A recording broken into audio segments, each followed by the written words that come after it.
মায়ের কোলে ছোট্ট আয়রা, হাসি মুখ দেখে বোঝার উপায় নেই ভুগছে নিউমোনিয়ায়। রোগের কবলে ৮ মাসের জীবনের ২ মাসই কাটছে হাসপাতালে।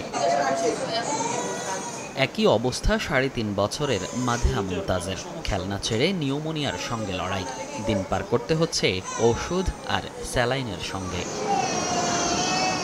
রাজধানীর শিশু হাসপাতালের প্রতিটি বেডের গল্পই এখন এমন। তীব্র গরমে হঠাৎ মাথাচাড়া দিয়ে উঠেছে শীতের রোগ নিউমোনিয়া। প্রতিদিনই বাড়ছে রোগীর সংখ্যা।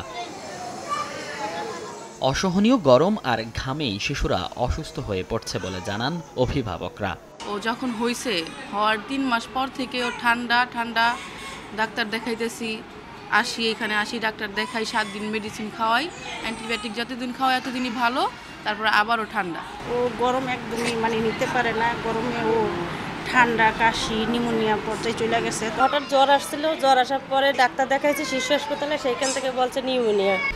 ১, ২, ৩ ঢাকায় জমি জিতে নিন ১০০% ক্যাশব্যাক সহ ২০ কোটি টাকার পুরস্কার।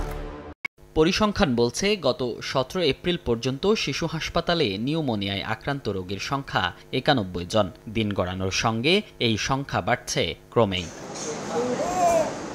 চিকিৎসকরা বলছেন নিউমোনিয়া শীতকালীন রোগ হলেও গরমে বাড়ছে নতুন ধরন নিয়ে। বাইরে না নিয়ে বেশি বেশি পানি পান এবং শাকসবজি খাওয়ানোর পরামর্শ তাদের। এখন আমরা যেটা পাচ্ছি বাচ্চাদের বিশেষ করে, সেটা হলো লোবার নিউমোনিয়া আমরা খুব পাচ্ছি, যেটা আসলে আনইউজুয়াল। আগে এরকম লোবার নিউমোনিয়া বাচ্চাদের খুব কম হইতো। গরমের দিনে নিউমোনিয়া বাড়ানোর পিছনে কারণ হলো বাচ্চাটা ঘামাচ্ছে, ঘামার পরে সে ডকডক করে ঠান্ডা পানি খাচ্ছে, রাস্তাঘাটে আইসক্রিম খাচ্ছে। তো আইসক্রিম খাইলে কী হবে, রেসপিরেটরি ট্র্যাক্টে চলে যাচ্ছে। কমফোর্টেবল ড্রেস, স্পেশালি সুতি পাতলা কাপড়ের ড্রেস পরাইতে হবে, ঘাম আসা যাবে না, সুন্দর ছায়ার ভিতরে রাখতে হবে। সেই সঙ্গে হঠাৎ বেড়ে যাওয়া নিউমোনিয়া রোধে অভিভাবকদের বাড়তি সচেতন থাকার কথাও জানান চিকিৎসকরা। ঘাম হয়ে ডিজিলিট্রোলাইটিমিয়া হতে পারে। তার মনির হোসাইন, সময় সংবাদ, ঢাকা।